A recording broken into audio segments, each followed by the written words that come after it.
Hello you guys, welcome to my channel, or welcome back to my channel. For those of you that don't already know me, my name's Brittany.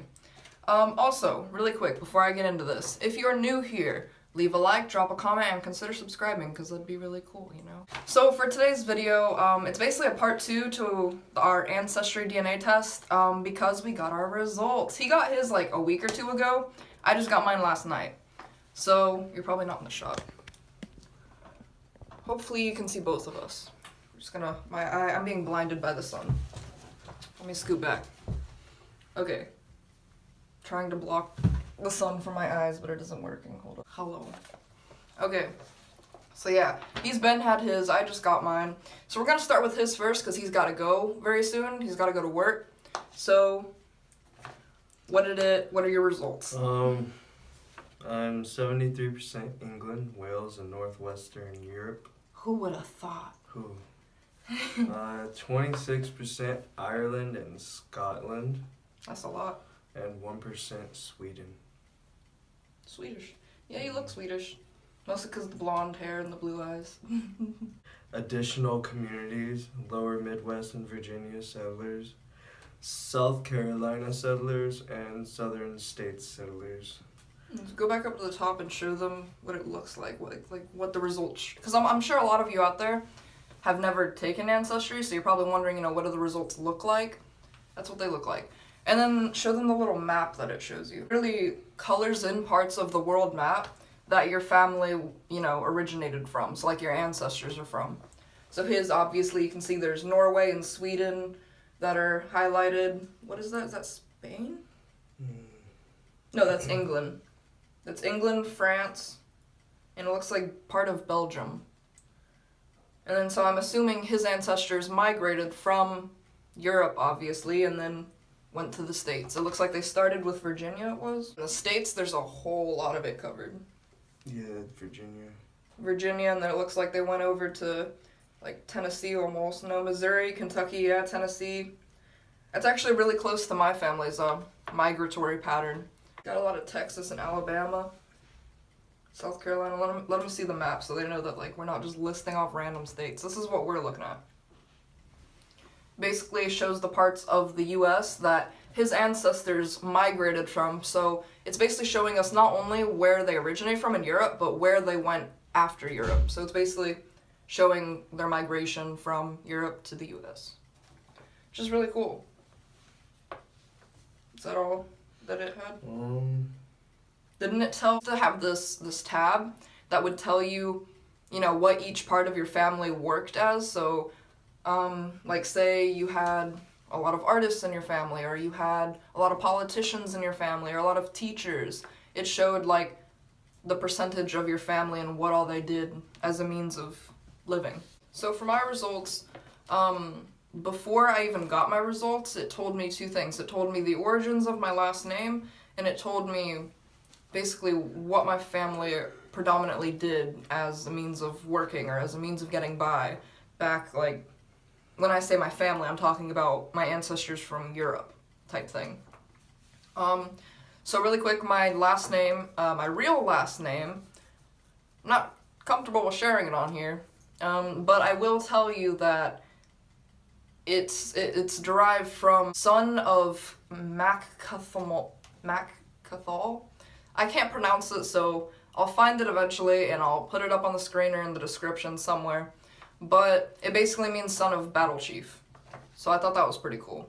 Because I didn't expect that. I'm not really a battle chief kind of person. Also said that what they did for working was farming, mostly. They were agriculture. One of them said that they were indentured servants, which basically means they were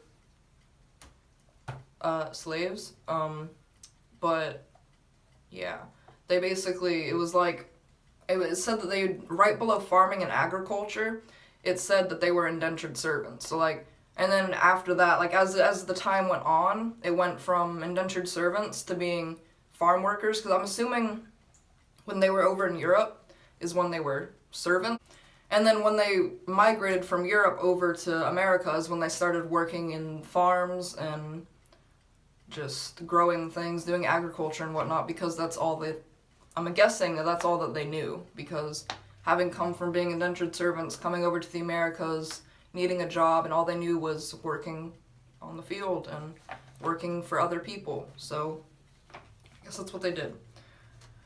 Now my results. I actually printed mine out, or he did for me, because my results are on my phone, which I use to record, so I'll read them off here and I can actually like show you them. So it says, your ethnicity estimate may include two sorts of results. Results with a blue circle indicate your distant ancestry, so 500 to 1,000 years ago. Results with a green circle with a dotted line around it indicate more recent ancestry, meaning 50 to 300 years ago. Which is really weird to me, because this is my ethnicity results. I'm hoping you can see it in this shot, because again, I don't have a viewfinder. So if things like, I ever show you things and you can't see it, that's why. I can't see.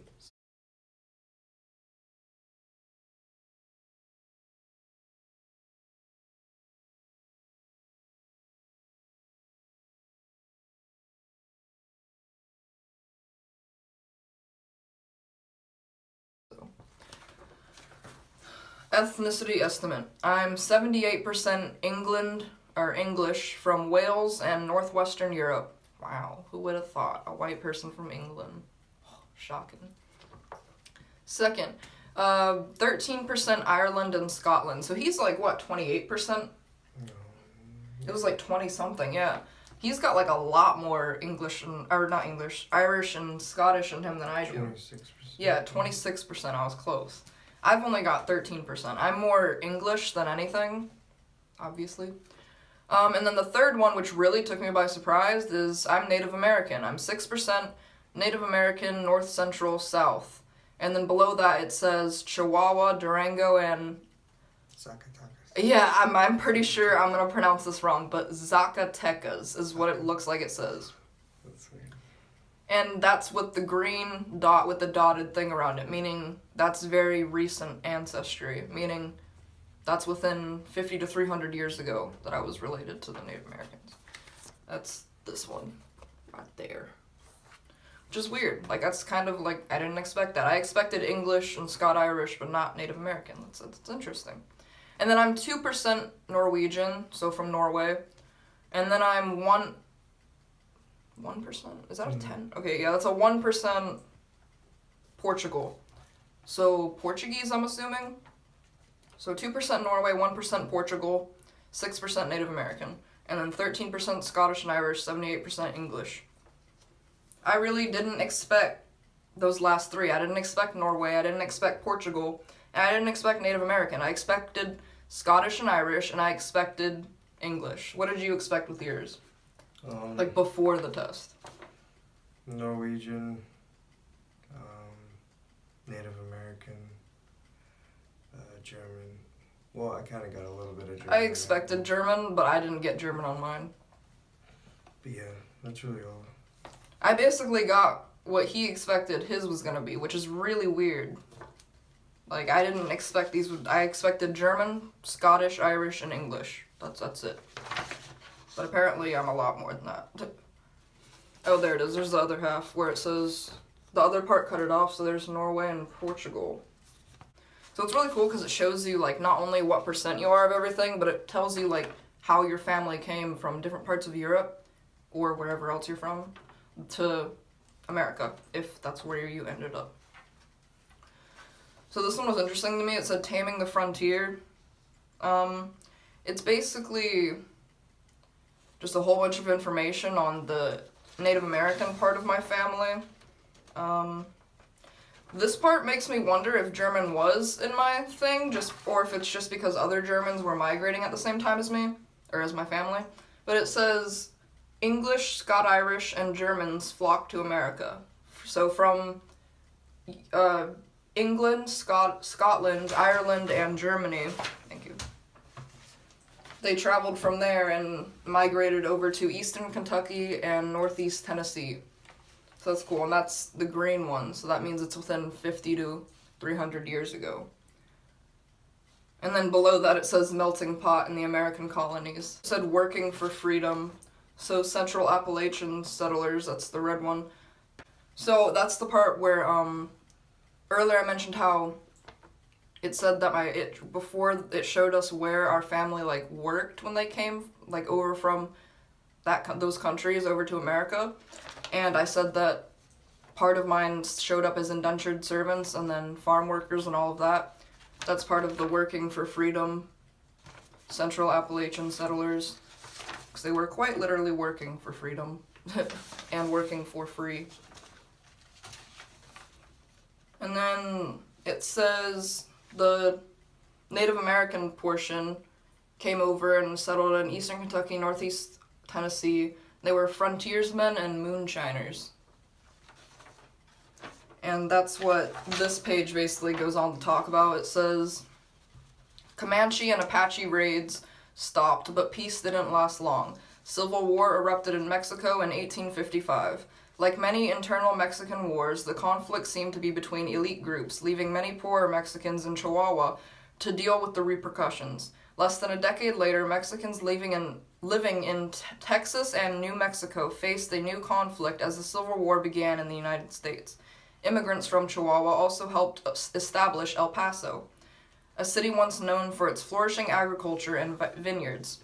So remember how I said that they worked in like farms and they were indentured servants? That must be the Native American portion of my family that were, that's cool.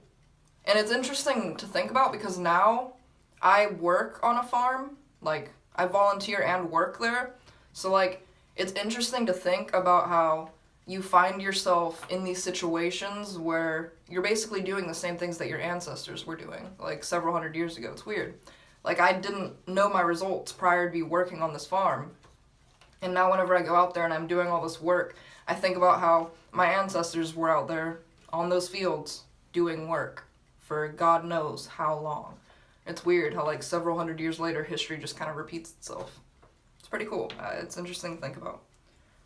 But it goes down to say, the arrival of the railroads in the mid-19th century turned the sleepy farming town Sin City as saloons, dance halls, houses of prostitution, and gambling establishments boomed along with the population. Sounds like my family. So yeah, that's pretty much all I have to share. That was a lot though. Like, I did not expect all of that, pretty much all of that, except for the Scot-Irish and the English. I don't know. It was really interesting just to have this experience and to be able to see where all our family was from, how, like, it kind of plays in our today's life. And yeah, if you found this video interesting, or maybe if you're considering now taking an Ancestry DNA test yourself, leave a like, drop a comment, tell me what you think. What do you think that your results would be, or what do you know that your results are? Let me know. Have a great day, like, subscribe, comment for more.